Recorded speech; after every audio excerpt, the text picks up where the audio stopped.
Welcome back to Align by Design, the podcast where we explore what it really means to live in alignment with who you are. I'm Flavie, and today I'm so excited to have a new guest who just embodies, the essence of creating a life that beautifully blends passion, family, and purpose. I'm so excited and thrilled to introduce you to Ashley, a visionary, who has turned her love for dance into more than just a movement. It's a lifestyle. It's a reason for harmony, flexibility, and connection. From homeschooling her children to maintaining a healthy lifestyle and expanding her passion into a mission that inspires others, Ashley has crafted a life that truly reflects her value. In this episode, Ashley shares how she found her rhythm, redefined success on her own terms, and created a life of balance and joy. Whether you're a mom, a creative entrepreneur, or someone searching for more alignment in your life, Ashley's story will inspire you to embrace your gifts, celebrate your individuality, and forge your own path. Let's dive into this beautiful journey of harmony and self-discovery. Ashley, thank you so much for being with me today. So, first, let us know who you are and how all starts from the beginning, because I see you are so passionate about dance and how funny it has been a part of your life. I know that you started very young, but how can you take us back on how your passion just become your life? And I know for the people gonna watch us or listen to us, you have never been in a 9 to 5 job, and so you directly make of your passion your life. So I want to know more. Oh, first off, Flavie, thank you so much. And Aligned by Design is the most beautiful name for a podcast Oh, because that is like the gift that we all want, right? To just yeah, feel in alignment and also to be in charge of the one designing it, right? Like exactly. doing it our way. And so that's kind of how it started for me. I would say the passion evolved over time. So I started dance when I was, 6 years old. And when I started, I did not start because I wanted to. I was not the little girl that wanted to be a prima ballerina and do all the things. I didn't want to be on stage. I was incredibly shy. The first time we walked into a dance studio, I held onto my mom's thigh and like buried my face in the back of her leg when they were looking at me and talking to me and asking me questions. I was like, why are you talking to me? She's right there. Like, talk to her. Stop looking at me. But I started dance not because I wanted to. It was my mom worked and I needed an activity to fill that gap of time from after school to after work. And so it was either brownies or dance, like Girl Scouts or dance. And I was very shy and very much a tomboy. So the brownies outfit was a dress. And I was like, never going to happen. I'm not wearing a dress, not wearing a skirt. Just don't sign me up for that. And I thought, well, if it was dance, I could at least just like hide in the back. And that's what I thought. I am very lucky that the dance studio that I went to first was not a strict ballet school. It was not anything like that. The motto of the studio still to this day is hugs, love, and praise. Mm. And so it was very welcoming, very encouraging. And so it really helped me to build my confidence from day one. I didn't realize that's what was going to happen. Of course, I was 6. I had no concept of confidence. But dance allowed me for as long as I can remember. And of course, we're recording and my husband is texting, but that's okay. I'm going to try to silence all the dings. I'm sorry, Flav. That's okay. That's what happens when all things are connected on your computer. I know. Stop messaging me. So where I was at with that was I was very shy, and I started noticing year after year in dance that I was able to get good at something. It doesn't matter what it was, but like I could get a step, right? And so when I would go to class and I would have that step, or I would have that split, or whatever, it would build my confidence. And it was a measurable thing that allowed me to see where I was at. And I didn't know any of this as a kid, but looking back, I can see it. And so knowing that about myself, I learned pretty quickly, like at 12 years old, that I was pretty good for our small town. And I was winning all the awards and I was leading in different things and all this stuff. And my goodness, the family loves me. What can I say? And I realized pretty quickly that I wanted to pour that back into other people. I know why it's texting so much. I'm so sorry. My family is doing a group text and they're all dinging me. Okay. But I wanted to pour that back into other people. And so when I realized at 12 that I was able to like look at the 7-year-olds in the room and be like, good job, you're so close. You're so close to your split. Keep practicing it and you'll get it. And then very quickly, I became like a teacher's assistant. I was like 13, 12, 13, 14, and I was assisting our jazz teacher. And she would pour into me and ask me my input and my ideas. And I just fell in love with the whole process. I fell in love with knowing that I was seeing progress in myself and that I was getting better and that I was leading in different scores and competitions and things like that. But I've always loved looking back in the room and seeing somebody else and being able to encourage them. That's just been who I am. And having teachers ahead of me and mentors ahead of me in my life that have allowed me space, even at a very young age, to step into some sort of leadership has really been, I swear, the thing that has dictated who I am. Because I've had many mentors in my life, especially in the dance world, be like, Ashley, what do you think? And ask me for input and allow me to have a voice. And that's not the norm for kids. No. It's usually follow directions. Yes. It's usually do better. It's usually. So I will say, like, I even get goosebumps saying that, Flavie, and I don't think I've ever shared that, out in a thought before, because it's really putting it together for myself. When you look back, right, you see it all. But there was a specific turning point for me as a dancer, where I think I was 17 and I was graduating high school, and I already was co-owner of a dance studio. I was buying in, I was giving my entire paycheck in my high school year, my senior year, to my studio owner, because I knew I wanted to buy that business and she was going to offer it to me. And I was like, I know I want to do this for the rest of my life. I love it. I'll buy the business. Wow.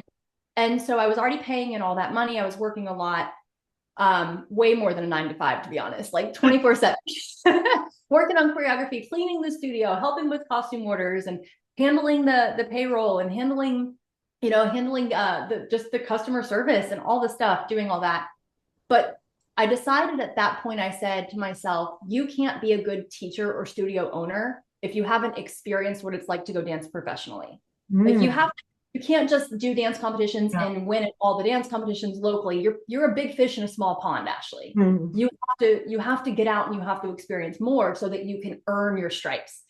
And so I did. And my way to do that was there was a variety of things, but my very first experience was I decided to audition for the show So You Think You Can Dance. Oh. And which is like my number one fan. She doesn't have children, so I'm kind of like one of her children in that regard. But she brought me, and it was a beautiful experience for her and I to bond.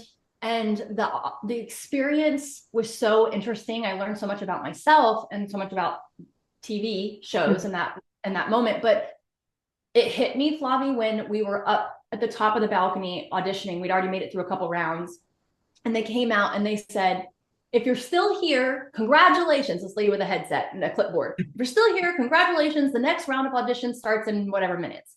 But before you go on stage, you have to come back for an interview. And before you go on stage and you have this interview, I want you to remember that ratings sell. Interest, we have to be interested in who you are, not just your talent. So come up with a story if you don't have one, if you really want to make the cut. And I was like, who hired this lady? Who is she? What if she come up with a story? What's so cool about you? And I was like, what is so cool about me that I would want to share to the world at 17 years old? Can't I just dance? Can't that just be enough? Like, can't they just judge us on our talent? Do we have to have this, overcoming story, this hero's journey story? And of course you do. It's TV. So yes, you do. But I sat there and I sat there and I sat there and I was like, what is my story? What's so hard about my life that would make me TV worthy? And I thought, we all have our trials and tribulations, but in that moment, I realized, no, no, that's disgusting. I don't like it.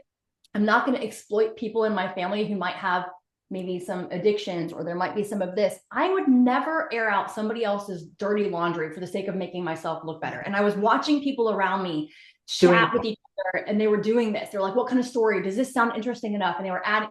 And I was like, okay, these are not my people. And so I went through that, and I already felt a little bit but I ended up sharing that I'm adopted. I was like, I'm adopted. That's my cool story. And it is cool. But So we go to the next round, we go to the auditions, and I sat there and I was already feeling yuck. And I watched several people who I had been meeting in the audience and backstage and like doing all the audition process at that point. It had already been hours of being together, get cut.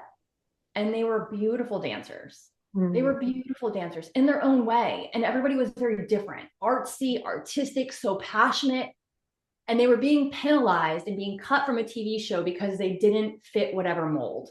And it was in that exact moment in the auditorium, I didn't even need to audition. I was like, I know what I got out of this experience. I knew that I was a dance teacher more than I was a dancer. Because it's very different. You can be a professional dancer and not know how to teach it and not have a heart to connect with people and to break things down and to nurture. And I knew in that moment, I was like, this is what I've learned today. I've learned that I don't need to be on the stage with the spotlight. I actually need to spotlight other people. It makes me feel really, really good to pour Share into your knowledge and share your knowledge. Share what the you know, knowledge. your exam up. That's the point for me. I'm like, that's what we're here for life, is to like experience it and then share it. That's what we're here for. So that's part of my passion there, was really birthed in that moment. I was like, no. And so from that moment on, I just really poured into my teacher of me, like the teacher, Ashley. And gosh, I poured into all of my students. I owned my studio and I kept going and I bought it. And then I got to another moment. We all have those crossroads where I was like, I still feel like I need to do the professional thing. Something was still missing. And so I did. I went back and forth, did both, and that wasn't really working. You can't be a solid business owner and be half in, half out. It's really hard. Really hard. So I ended up selling my studio and moved to New York with my, at the time, fiance or boyfriend, now husband.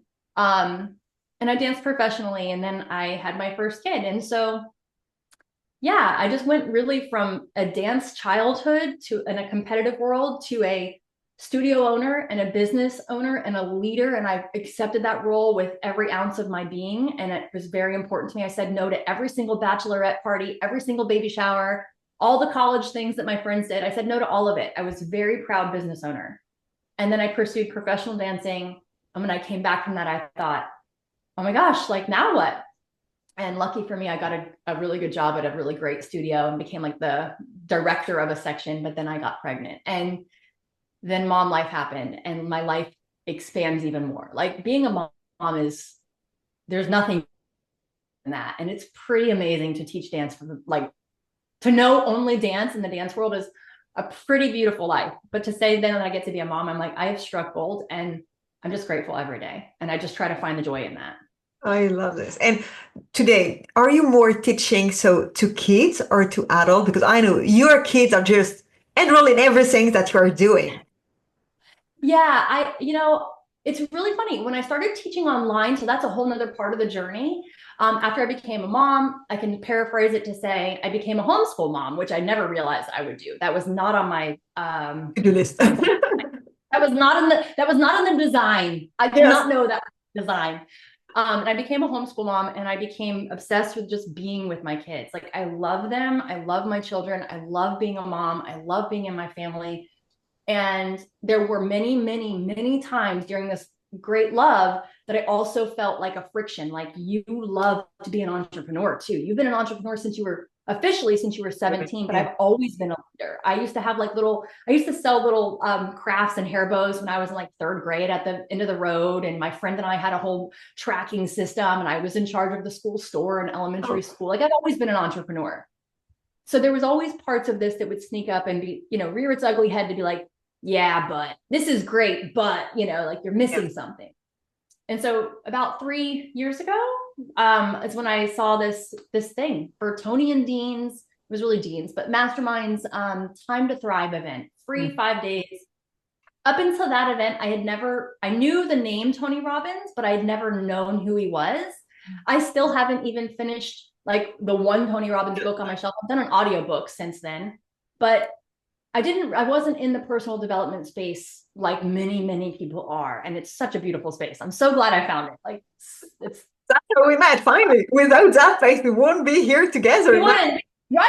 This wouldn't even be happening. This podcast for sure. Like for you too. So I seen that thing, and the little struggle that I had before that really probably was my catalyst, as I had a miscarriage. Mm. And that miscarriage to me was one of those things where I just told you I love being a mom. And I also had all of these for the past at that point, 12 years. They would come back up and say, you love being a mom and you love homeschooling. And that kind of satiated that entrepreneur in me, the homeschooling, because Flavia, you can get crazy. Here in the United States, you have to title your homeschool. So that's kind of like having a business. You can create a mascot, you can create a schedule, you can create all these things, you can plan your calendar. And I was with like field trips to go different places. So it feels very entrepreneurial. And I was like, love it. It's so fun. But then I realized, I was like, yeah, but it's not really who I am either. Like I want to do it for the sake of other people. The part of being an entrepreneur, and I know this is this way for you, isn't about let's just create something, let's just design something. It's designing with the intention of being in alignment. I'm going to keep using your words of your podcast, with being in alignment to service to others. Exactly. And so, yes, I was serving my children, but that was a no-brainer. I was going to do that anyways. I still felt like there was something bigger that I was supposed to serve, more people. So I've always taught dance, even through all of this, I was teaching, but just local people at dance studios or private lessons. And I had this miscarriage, and the miscarriage made me feel so angry because I was like, this is what I'm doing. This is what I love doing. And now I don't even get to do it again. Like I have so much energy. I want to give more energy into like another baby. I can do this. Why did I lose the baby? I went through these, I moved through things pretty quickly though. And so then I got to the point of, I was like, well, because it wasn't the right time. Like if it's meant to be, it'll happen again. No worries. But meanwhile, yeah, you have all this energy. What are you going to do? Yeah. And that's when I saw the 5-day thing. And it was this whole knowledge business, like turn what you know into your business. And I was like, I can do that. What do I know? I know how to dance. Okay. Well, I also know XYZ about homeschool. I also know this. I also know about personal development from personal experience. So there was this beautiful, and I say beautiful, but it was also hard struggle of where do you start? It was a roller coaster. Okay. It's up and downs and you don't know where you're going. Sometimes you're spinning around. Literally in the chair, just waiting at night, like, come on, ideas pop in my head. But I started online thinking I would work with kids because that's what I was doing mostly in person at that time. I worked with many adults, but at that time. So I created my very first online course called Tap into Family Time.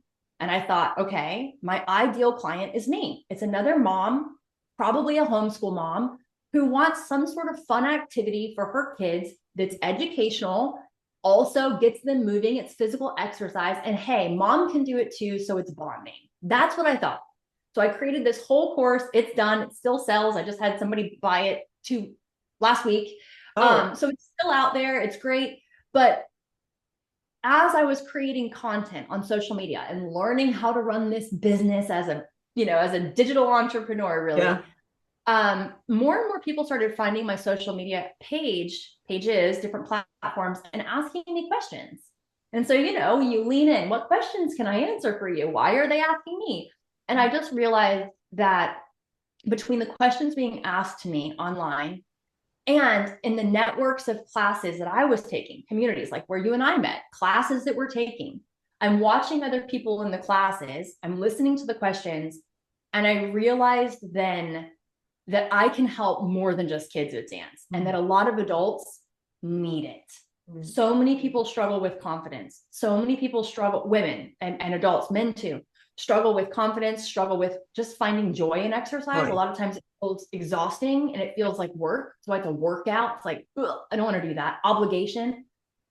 But also dance is so much bigger than just that. It's so much bigger than the steps and the fitness. And so I like to weave it in sneaky and I weave in the mindset. And so I created the first course for only adults. I said, this is just for adults, and it was beginners, and it was good. And then it just kind of kept going. And I created a bigger package, and then I'm smaller and a bigger, and I did a daily thing. And I've created at least 18 courses in my first programs in my first year and a half, just answering questions. And I just found some amazing people. And so I created an online membership a year and a half ago now.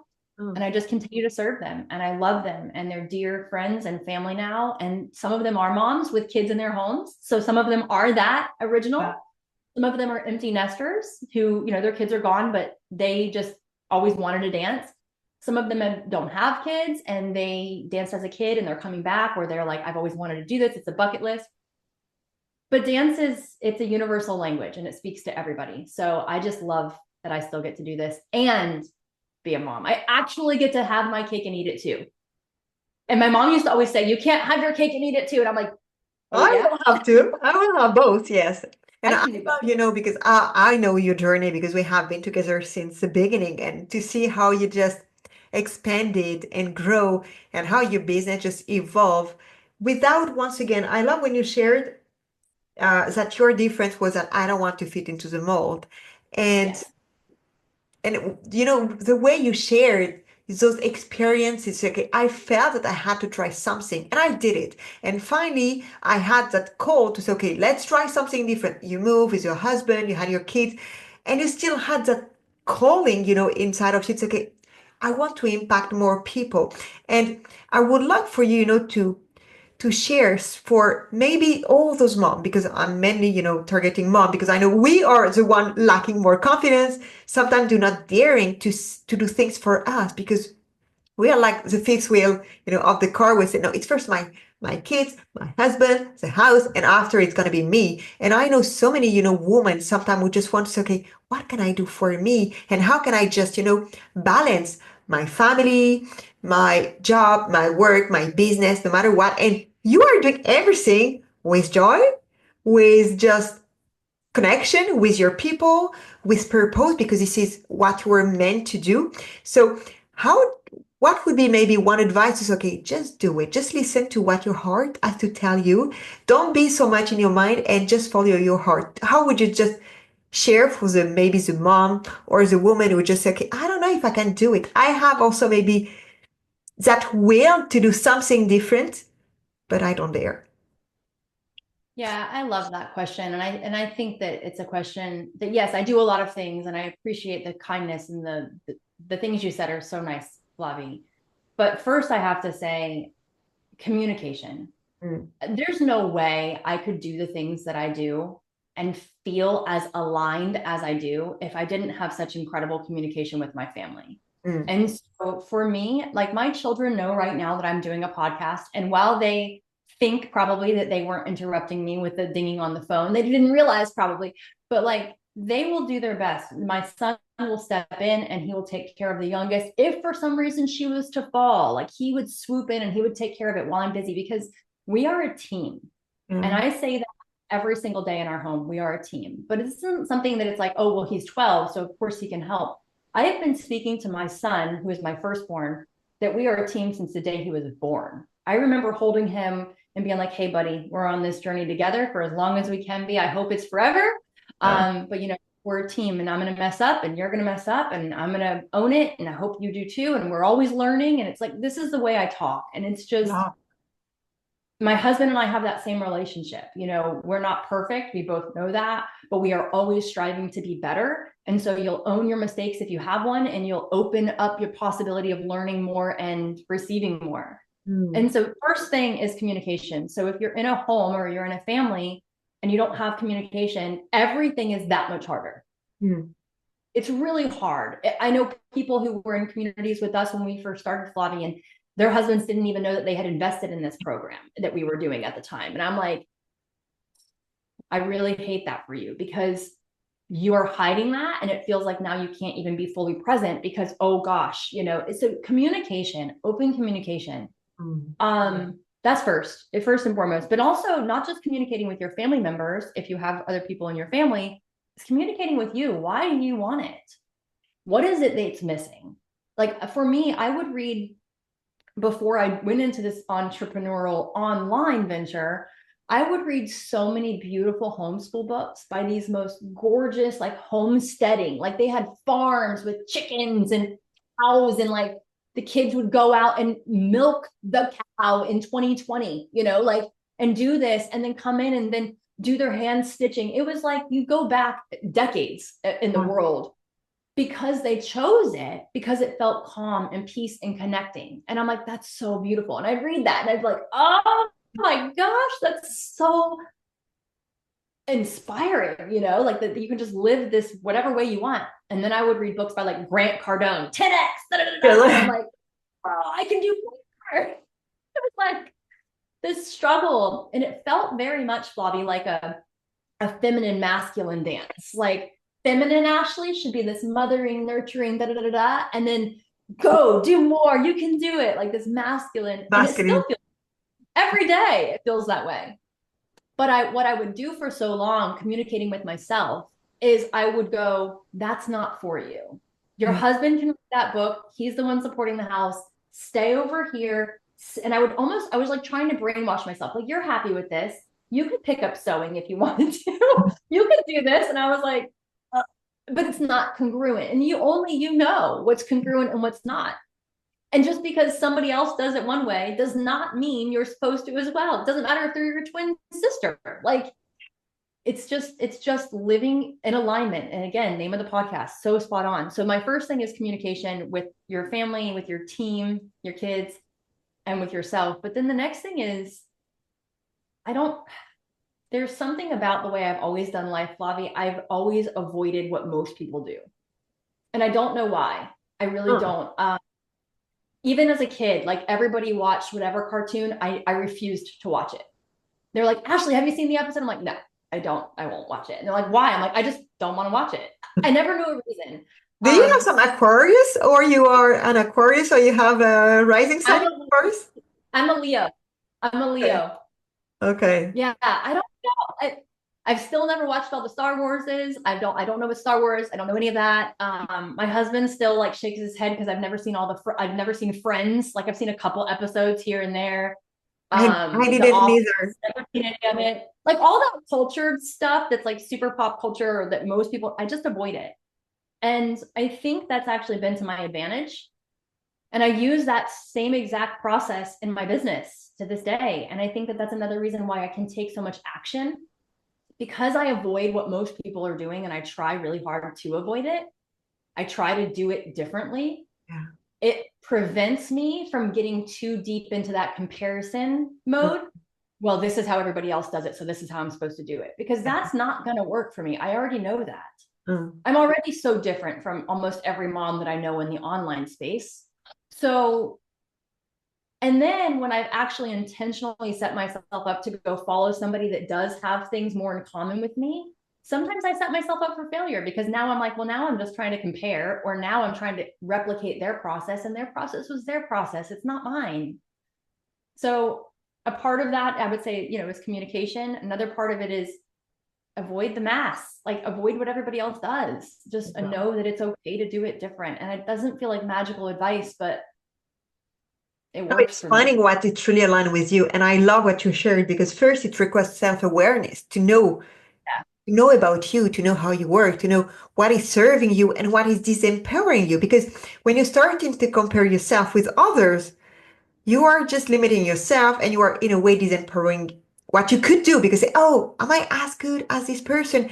And can I really do the same? And for me, it's all about, you know what is good for you, and just listen to yourself, listen to your intuition, listen to what you know is right for you. And the life of others is their other life. You don't have to do the same, because you don't have the same story, you don't have the same lens, you don't have so many things. So the perspective you may have is not the right one, because of their life, because of their story. They might do something for a reason. Because you don't have the same life, don't have the same story, you cannot have exactly the same result. And I love how, Right. you step a bit out of the crowd boldly to say, okay, I'm not here to do like everybody else, because you are a Leo. So that's also why, you want just to shine by your own unicity. You don't want to be like everybody else. So you are a Leo. You are not a sheep, you know? No, And I I am not. love that. You're not a sheep, Yeah, and I am that's a why, lion through and through. no, but and that's why I'm calling leadership, because you have leaders who are really leading, and you have leader of sheep who are just, leading what everybody is doing. And for me, this is where you are just losing your magic, you are losing your joy, you are losing your excitement, and you are losing your unicity, because it's just, okay, I need to be like everybody else. And I love, you shared, I'm not like any other mom and I'm not like any other business owner. And that's perfect because so many times people have that fear to say, but because I'm different, I'm going to be rejected. Because I'm different, I won't be visible. They won't see me or they will not accept me. But from what I hear from you, it doesn't even hit your mind to think of those fears. Yeah, Sarah Blakely, the owner of Spanx, the Thanks. creator of Spanx, and now Sneaks. She has I don't know her quote off the top of my head, but she has a thing where she's amazing. People should listen to her talk. She's so funny. But when she first started Spanx, which is now, made her something like the richest self-made, Yeah. like woman, and like that's amazing. So going with that title, richest self-made woman, um, she started Spanx not doing it like anybody else, but also not really knowing what anybody else did. Like she didn't know what she was doing. And I think her story definitely has resonated with me and impacted me a lot more than I even give credit to sometimes, because there's something about, learning that you do have to get the roadmap from other people. You do. I mean, you don't have to, you can, and it's available from a lot of different people. I even sell my roadmap. I teach other people how to create their own digital dance studios now, but like the roadmap is great, but some people want the ocean view. Some people want the mountains. Some people want the most like Cadillac ride where it's like soft and smooth. And some people want the Jeep that's like bouncy and the top's off. And, we're all different. And so the roadmap is great. It saves you some time. Yes, it teaches you a lot, but it is not the one and done thing. And so when you're doing anything in life, the roadmap might not be your entrepreneurial journey with a coach or a mentor. It might just be, how did your mom raise you? That's the roadmap that you have. You were raised that on every Thanksgiving or every holiday this or every birthday or every first whatever that we do this. Okay, well, do you like that? Do you Yeah. even want to do that anymore? Just pause and ask yourself. So self-awareness, you narrowed it down to that before, and I think that is it. And I think for me, I know in the dance world, it felt very cocky at certain points in my life. It felt very arrogant and egotistical to tap into Ashley. Because sometimes, whenever you are trying to build your own confidence, you feel like, oh, well, who am I? Like now all of a sudden I feel like this. And you will definitely have people be like, well, who do you think you are? Or gosh, boss, people will say things. Yes. But ultimately, that's great. That's That's confirmation. feedback. That's what I'm calling feedback, and you are not here for everybody. Yes, it's feedback, and we need feedback on the journey, right? Or we won't keep going. And so I think what happens is when you get this kind of feedback, like, okay, or people kind of start getting rubbed by you, a lot of people who are on their personal development journey to confidence or to just creating something different, shifting and going a different route. Yeah. I did that with homeschool. I did it with home births. I did it with, my online entrepreneurial journey with this. What ends up happening is people will start to say or do or react or respond or even ignore you. And I think that in a lot of those moments, a lot of people perceive that as, oh, and now they start to shrink. Yes. And I think if you could flip that in your head as it's just feedback, like you said, and it's just like, okay, I'm doing something different. Exactly. Different is good. Yeah. Different is good. Yes, you might flop. Yes, you're going to mess up. Yes, I've done things and I'm like, can't believe I did it that way. It's part of the journey. And if you don't experience different, then you're experiencing the same. And so if we have a flat line, that means we're dead. You're dead. We Exactly. cannot have a flat line. We do not want to live life on a flat line. We want the peaks and the valleys. We need the heart rate. We need the adrenaline rush. If we Alive. don't have that, we're flat. Flat is dead. So if you're not, I think Tony Robbins says something like, if you're not, growing or something, you're dying basically. Like if you're not Yeah. moving, I'm like, yeah, if you're flat line, you're not, that's not good. Yes. And I love this because it reminds me that sometimes when you are what I'm calling, when you are a bit different, most of the time it's because you are maybe a pioneer or a visionary. And most of the time, no one will understand you. But after, everybody gonna copy you.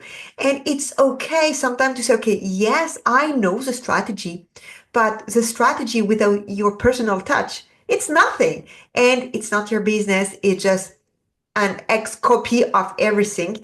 And I just love, to say, yes, I know the thing, but I do my way. It's my Ashley way, in a way to say, okay, that was me. Because your business should be a reflection of who you are and not just an extension of your mentor, your teacher, or whatsoever. And I love, how you just, for me, also demonstrate this to your kids as you shared. And I briefly heard that you did home birth, and I know, in France it's so different from the US because home birth is forbidden. Homeschooling start to be forbidden too, and it's so difficult sometimes to say, okay, I don't care that it's not the norm, but I feel that it's what I'm craving for. This is what I'm looking for. And most of the time, people will say, okay, because the society or, the norm is saying, no, this is not good. So you will just listen and give your power back to what everybody is expecting and shrinking a bit yourself and what you want to do, what you want to achieve in life. And I love, how you shared so many moments of boldness, or you say, okay, I don't care what other may think, what other may say. This is feedback, and I'm going to do it anyway, and I'm going to learn. It's Kaizen, I'm learning, I'm improving, and I'm just continuing my way. And for me, it's such a beautiful way to create your own legacy, even with your kids, and show them that yes, there is not just one way to have your life. There is so many different opportunities. And from what I can see and from what I can hear from you, it's how from their youngest age you show them how to have confidence, how to be empowered, and how have trust in you, how to create connection among the family, and above all, how to have a great communication. And I found it just so beautiful, It was, oh my God, it kind of seems, like almost the perfect life. And maybe what would be for you, because I see that it has been also, of course, a journey with what you shared. But for you, would you say that today you are living in perfect alignment? And how do you do, also to maintain this? Because I'm thinking you might have some day where it's a bit down, where you have less energy, or maybe you say, oh my God, if today's I could be in school and I have just some time or less nose at home. How would it be for you? I love this, Flavie. Yeah, there's no such thing as a perfect life. No one lives a perfect life. Elon Musk doesn't live a perfect life. He's got 11 kids and he loves being a dad. So he says online or social media that I've seen. And He has it's like, if 11 you, kids. yeah, I think he might have 11 or 12 kids. And it's like, how do we be people in this lifetime that serve other people outside of our families, right? That serve whoever. It could be your community at your church. It could be at the library volunteering. It could be in your 9 to 5 or in your corporate, whatever you do. How do you show up every single day as a solid man or woman in this earth and still be so compassionate and nurturing and involved in your family? It's a lot of work for everyone. And it doesn't matter how you do it, what your position is, what your titles are. We're all doing this little dance through life. That's what I like to call it. And there was a moment, Flavie, when I was in this perfect homeschool world. And I say perfect because it's kind of ridiculous when I would think about I would wake up, I wouldn't worry about bills. I wouldn't worry about all adult things. I wouldn't worry about bills. I wouldn't worry about getting to work on time, traffic. Wouldn't even worry about carpool, dropping my kids off for school and carpool. And I actually felt so disgusted with myself. My mom worked really hard growing up. My mom was married and divorced several times, but never had a man that could truly support the family. My mom supported everybody, and everybody was more than just her children. It was whoever needed anything my mom would give. And I kind of got disgusted. I was like, oh my gosh, my mom, would she be proud of how little I work, quote unquote work? I wake up, I snuggle my kids until they're awake, and we stay in bed as long as I want because we have nowhere to be. And as long as we get our schoolwork done, which can be done at any point in the day, we go to the park, we go for walks. It was as I'm even saying it, it was so unrealistic. And I was like, gosh, I'm so grateful. And I would say thank you to my husband all the time. Thank you for taking care of us. Thank you for gifting me. I could not imagine as a little kid growing up and marrying a man like my husband that would allow me to have this sort of an experience in life with my children, being able to nurse my kids for going on 3 years. That's not something a lot of women get because they have to go back to work. I say some of this stuff with like, ugh, because I'm like, I know how so many people don't get what I got. And Yeah. I don't take it for granted. I'm extremely grateful and I see it. And so I don't compare, I don't judge, but I share that because there was a moment I was living that life. And I had a studio owner here in Raleigh offer me to buy her business. And she was like, Ashley, I've had it for, 20 something years. I love it. It's my baby. It's my business. She's like, but I see when you come in here and you sub and you teach and I was on the schedule for certain classes and I rented a lot of space for a lot of my own private lessons. She's like, you manage it just fine. She's like, and you would be, you'd be able to own the business. You had one before. Do you want it? And I was like, what? This studio was like, Flavie, this studio was perfect for me. It didn't do dance recitals. It didn't do competitions. It just taught the joy of dance. And I was like, that's the business that I would do great for me. And she said this one thing to me. And I've already thought about this in my life, but I needed it at this moment. I had already been in this beautiful, perfect world of homeschooling and bliss and connection and play. And already in the back of my head, reading these like, entrepreneurial go-getter books. And also fearing that my kids had this like perfect little cushiony storybook life. Like they didn't know what it was like to have moms and dads that both worked. And we'd go to activities and kids would be like some kids would be like I don't want to use the word problematic, but they would be, maybe talking back or getting a little sassy or whatever. And my kids would just be like, that's not good. And I'm like, yeah, it's not good. We don't want to speak like that. But on that same note, guys, they've been at school all day and they haven't even seen their mom. So like you don't know what that's like. And so we would have these types of conversations, a lot of communication. And the studio owner asked me, she said, what kind of legacy do you want to leave? And I said, a good one. She was like, no. She was like, we're going to meet and we're going to go over all the books and everything. And we met for coffee and we went through the business side of if I wanted to buy it or not and asked all the questions. And she's like, but when you meet me, tell me what legacy you want to leave. And I thought, okay, great. I love this question. So I met her and I told her, I was like, the legacy that I want to leave is just that I'm somebody that brings joy to people, that I'm somebody that, continues to learn and that I continue to just try to do my best every day. It's kind of simple. It's not a huge complicated. I don't need to be famous or any of that kind of stuff. Like I don't need to be. And then shortly after that question, one of my kids, I'm pretty sure it was my middle child. I said, what do you want to do when you grow up? Because I was all sparked by the question. What do you want to do? And she was like, I want to be a mom. And I was like, that's awesome. You can totally be a mom. What else do you want to do? And she was like, I just want to be a mom. And I thought in that moment, I was like, oh my gosh, am I setting them up for something bad? Because I've never not danced, but they only see me as mom. They never saw me as an entrepreneur. And it was something about that question and conversations that followed that sparked this like, oh, you have to be, life isn't flat, right? We already said that. But you can't just have this like picture perfect life. So if somebody's life looks picture perfect, it's not. Just first of all, it's not. And so even if you have everything ideally perfect or whatever that is for you, some people would never want to be home with their kids all day. They'd be like, that would not be fun for me, like exactly. Yeah. Some people are like, that is not what sounds like joy. And that's fine. So for you, maybe for somebody in that regard, maybe it's like you have this powerhouse business that you're running and you are making money and you are making an impact, but you don't see your kids that much. That's okay. They might be super happy. So everybody's different. Okay. First off, but if you're only that one thing, then you're missing the family connection. You have none. And if you're only all in, then you're missing this ability, so. And it's finding the right balance. I don't like the word balance, but it's also the equilibrium. And what I love is, it's a dance. And what I love, and I remember when my daughter saw me, on Canva and said, oh, I love the graphics that we're doing.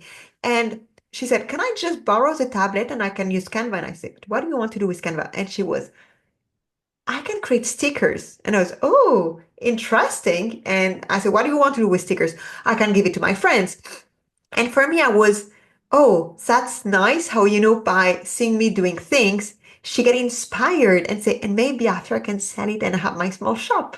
And I was, so nice because I'm sure that if I didn't turn as an entrepreneur, she would never have think, to say, okay, maybe I can do some things that all the kids gonna like and they're gonna share, my stickers during the class and so on. And I was finding that so beautiful. And I know the time I was doing a lot of meditation. And one day I looked to my phone and it was, why do I have a video of my daughter? She's not supposed to steal my phone, And I found her recording herself too, and she even took my crystals, and she was just recording her own meditation. And I was, and for me, it's showing them what is possible. And I know when my kids, they were seeing me in my 9 to 5 job, it was no dinner. I was not there because I was just working. My boss was just harassing me during dinner time. And my husband said, "You don't answer." And I was struggling. I said, "If I don't answer, I will not get my pay rise. And if I don't get my pay rise, at the moment, they might say, okay, you're not efficient and we're just going to fire you. So every time, you have,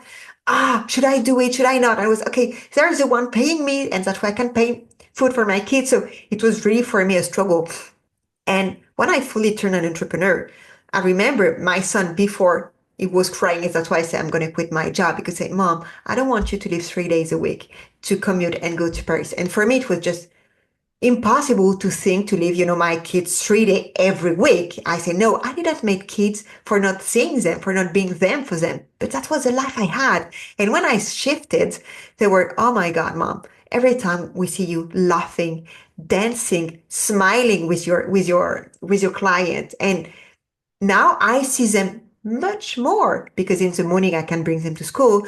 They are finishing school at 4. When the school is closed, we are all the day together. On Wednesday, I'm all the day with them. During the weekend, I'm all the day with them. And it's something that really shifted. And for me, it's to show them that I'm not just a mom, cooking, taking care of them, and doing the laundry because there's all of those things, that sometimes we just forget that we also do, but they also see that mom is doing what she loves. And I remember asking, every year before going to school, the first day of school, to my kids, what do you want to become? And my son, for the last 2 years, said, I want to be like that. My husband is a trader in crypto money. I said, I want to be a trader. And they were not saying anymore, I want to be a teacher, I want to be a doctor.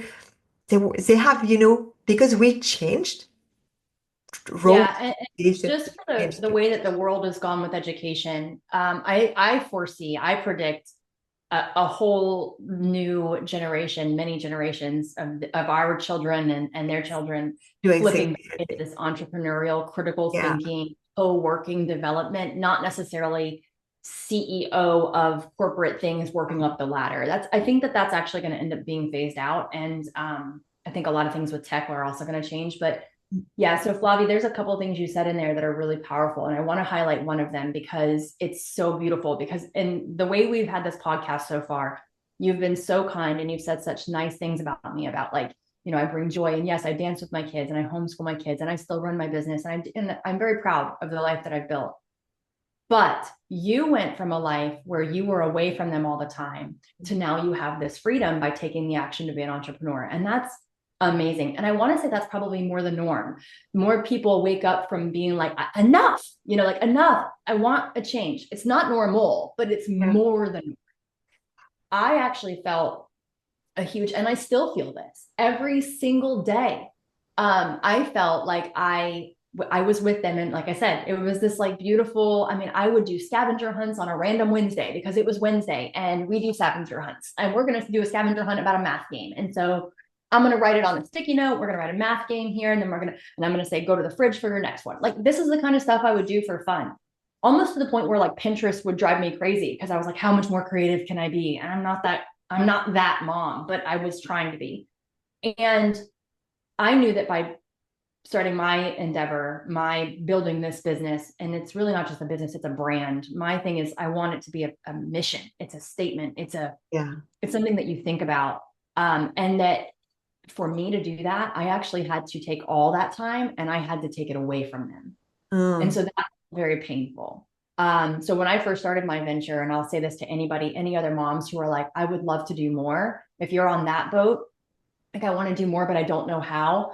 I did it at night and I sacrificed sleep. And not that that's probably what people want to hear, but Yeah. I did all of my classes and all of my studying, and all about sleep because your time zones are different. But I did it when everybody went to bed so that I didn't have to take away from them. Yeah. But eventually it got to the point where I was like, I am all in. I want this burn the boats type mentality. I can't do it at night because no one else is awake in the world. And I need to communicate with people online. I need to build my brand. I need to connect with people to build a business. I can't do that at 2 o'clock in the morning. Everyone's sleeping, like, so I have to make time during the day for me. And that was very very, and still is sometimes hard Mm. because they're only little once. Mm. And I can always have a business when they're grown. When the I'm ground. in no rush. I'm in no rush, but sometimes I catch myself in a rush.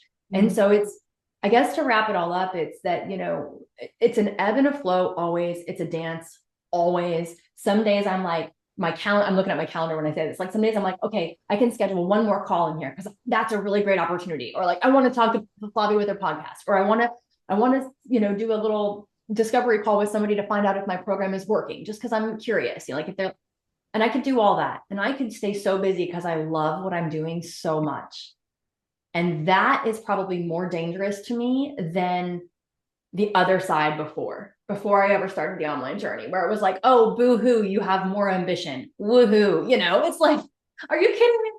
So there are many times where it may look as though I personally have like this most beautiful life, but I'm definitely like everybody else. And I'll beat myself up and say, yeah, before you weren't on the computer for 4 hours for these different calls or a class or something, you were playing. And the kids still play. They'll play outside, like I have a window right here. They'll play right here and I'll laugh at them, and they'll bring me snacks. And I mean, they're learning so much, and the journey is the point. And when you're a team, the team has to be clear, right? If you have an award-winning basketball team, there's going to be things that fail. And when you fail, you have a communication about it in the locker room. And you're like, hey, this didn't go good. This didn't go good. Let's fix it, right? That's what it is. It's communication with your team, with yourself, living in self-awareness of alignment to what you even want. And I think that it's just realizing that there's no such thing as perfection. It doesn't exist. And all you can do is live the version in your head that's like that dream version that you've designed in here. What does that woman do? Does she fear everything? No, probably not. She probably looks blissful and happy and loving. Okay, just what can you do right this second that's going to be like that? Be her. One of my mentors is Maya Kamaroda. She always says, be her now. And I'm like, yeah, okay. So the woman that I desire to be is not this like multi-million-dollar business owner. It's not. I don't care.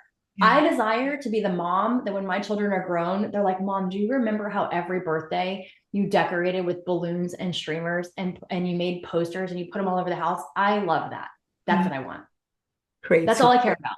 Yeah. That's all I care about is those family traditions that my kids will remember, and that they'll look back at their education, which is homeschool and so different from everybody else, and feel that it was rich with love and learning and discipline and creativity, and that it's all a dance. Some days are good. Some days are like a struggle, and that's okay. Exactly. And I love, and I think that from what I heard from you, and we're just going to wrap up on this, it's all about love.